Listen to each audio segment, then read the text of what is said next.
ፕሮፌት በገብርኤልና በኢየሱስ መካከል ምን ያስፈልጋል? ስፔስ ያስፈልጋል። የእናንተ ጭቅጭቅ ይሄ ነው? የእኛ ጭቅጭቅ ሌላ ምንም አይደለም። እሺ የመላእክቶች ሥራ ምንድን ነው? 24 ሰዓት ኢየሱስን ከፍ ማድረግ ነው። መላእክቶች የኢየሱስን ፊት ማየት ይችላሉ? ማየት አይችሉም። እኔ እኮ ለመላእክቶች ይደነግጣለሁ። አንተ ለመላእክቶች ትደነግጣለህ፣ መላእክቶች ለኢየሱስ ይደነግጣሉ። ጉዳዩ ያለው በየትኛው መጽሐፍ ቅዱስ ክፍል ነው? ጉዳዩ ያለው ዕብራውያን ምዕራፍ 1 ከቁጥር 1። ከሳለሁ ብዬ ነበረ። ልትከሰኝ አትችልም። እንደውም ከሳለሁ። ከከሰስከኝ እንደው ሸንጎን ነው የምበጠብጠው። እሺ ዝም ካልኩስ?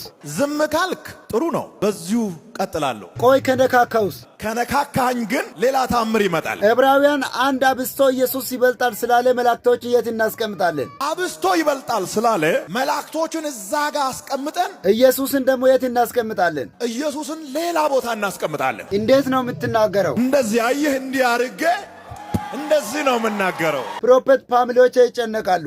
አትጨነቅ በላ። አትጨነቅ። ሰባኪው እዩ ነው። ሰባኪው እዩ ነው። የሚሰበከው ኢየሱስ ነው። ዘፈንና ጭፈራ ብቻ ሼር አታርጉ። በጌታ ይህንም ሼር አድርጉ። ኢየሱስ አብስቶ ይበልጣል። ኮሜንት ሴክሽን ገብታችሁ ኢየሱስ አብስቶ ይበልጣል በሉ። 20 ጊዜ ብቻ ኮፒ ሊንክ አድርጉ። ስክሪኑ ጨንማበር ስል ድጋሜ ደግሞ በአዲስ ቪዲዮ እንድመጣላችሁ ከፈለጋችሁ ፕላስ ምልክቱን አጥፉ። ወዳችኋለሁ።